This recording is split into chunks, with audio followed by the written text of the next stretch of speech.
I hope your morning is as bright as your smile. With this thought, a very fresh good morning to all. But again, let me remind you, don't forget to like and subscribe my channel. And for further query, please write down in comment box so that I can resolve the problem. And please don't forget to make your assignments on daily basis and keep the record of your all the assignments along with you in a file for future. Yesterday we have discussed about the two methods of separation. The first we have discussed about crystallization, in which we have discussed the technique of separation of soluble solids in liquid, in which the solution is allowed to heat and then the solution gets cooled down slowly. So the soluble solutes get separated in the form of crystals. The next we have discussed separating funnel, in which we have discussed about the separation of immiscible liquids. Immiscible liquids are those liquids which have a separate layer. They cannot mix with each other. So to separate these kind of liquids, we are having one apparatus called separating funnel. It's a top-like shape in which we fill the mixture of oil and water. We allow the mixture to stand for some time so that the layer of oil gets separated. Now we open the tap and water will start moving outside this separating funnel. As the whole water gets separated, we will again close the tap. Now the oil will remain in the separating funnel and water will be collected in a separate beaker. Sometimes it can also happen that in a particular solution, two or more than two types of dissolved solids are present in very small quantity. So again the question is how to separate them. So the next method we are starting with, that is chromatography. Chromatography basically it's a technique of separating two or more than two dissolved solids which are present in a solution in a very small quantity. There are many types of chromatography, but in this chapter we will be learning about the paper chromatography. We can separate the two or more than two different substances present in a same solution. Here we are having principle of paper chromatography. The first principle is capillary action. Capillary action basically it is the movement of liquid within a very small space under the effect of gravity. Here the liquid will start moving in upward direction against the force of gravity, as the force of attraction between liquid molecules are more as compared to the force of gravity. The second principle of this method is solubility. Here different solute particles dissolve in solvent having different rate of solubility. Some are more soluble in solvent and some are less soluble in solvent. In this paper chromatography, we use a special paper which is known as chromatography paper. In ordinary situations, when this paper is not available, we can also do this activity with the help of filter paper. The solute particles which are less soluble in water or any solvent, they move till up to very less height. And the particles of solute which are more soluble, they move along with water up to maximum height. As you can see from the slides, there are different colored dots which are showing different solute particles depending upon their solubility. And the sheet, the filter paper with these colored dots we will be getting, it is known as chromatogram.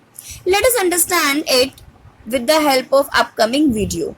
Let us do a lab activity to separate the different components of dye using chromatography. Click each tab to know more. The aim of this activity is to separate the different components of dye using paper chromatography.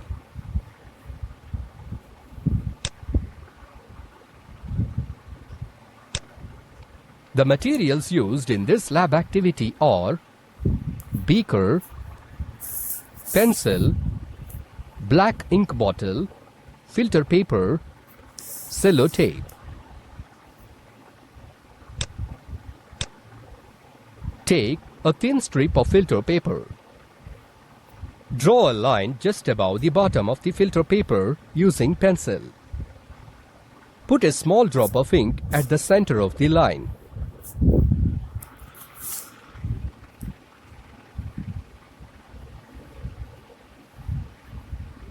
Let it dry. Now take a beaker and pour a small amount of water in it. Hang the paper strip with the help of a pencil and tape in such a way that the drop of ink on the paper is just above the water level. Now, leave it undisturbed. Remove the paper strip from water after 10 minutes. Observe the changes. We have observed the following. The water gradually raises up the filter paper by capillary action. We have observed the following. The water gradually raises up the filter paper by capillary action.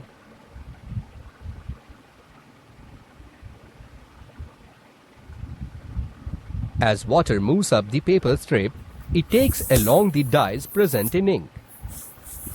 The dye, which is more soluble in water, dissolves first, rises faster, and produces a colored spot on the paper at higher position. The less soluble dyes dissolve a little later, rise slower, and form colored spots at some height on the paper.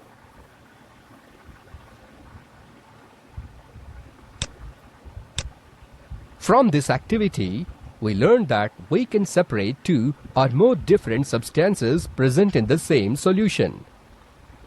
Chromatography is a laboratory technique for the separation of mixtures into its individual components. We can use chromatography to separate components of dyes in ink. The process can also be used to separate the colored pigments in plants and flowers, and also used to determine the chemical composition of many substances. The next we are having the application or uses of chromatography. It's a very important tool in chemical analysis. It is used to separate small amount of dissolved substances. Like we have already seen that it is used to separate solution of colored substances or dyes or different kinds of pigments. Chromatography is also used to determine the amount of each and every chemical found in the product. Hospitals. In hospitals, it is also used to detect the amount of blood or alcohol present in the bloodstream. Even it is also used in forensic science to detect and identify the trace amounts of substances like poison in stomach or in other part of the body. It is also used to determine the level of different pollutants present in the water supply. Even this technique of chromatography is also used to separate the small amount of products which are formed during any chemical reaction. Or you can say that it is used to purify the chemicals which are needed to make the new products.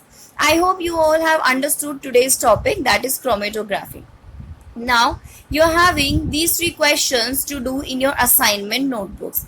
Please go through these questions and please try to do this question on your daily basis, so that if any problem you are facing, you can comment me and I will rectify your problems time to time. Thank you and have a nice day.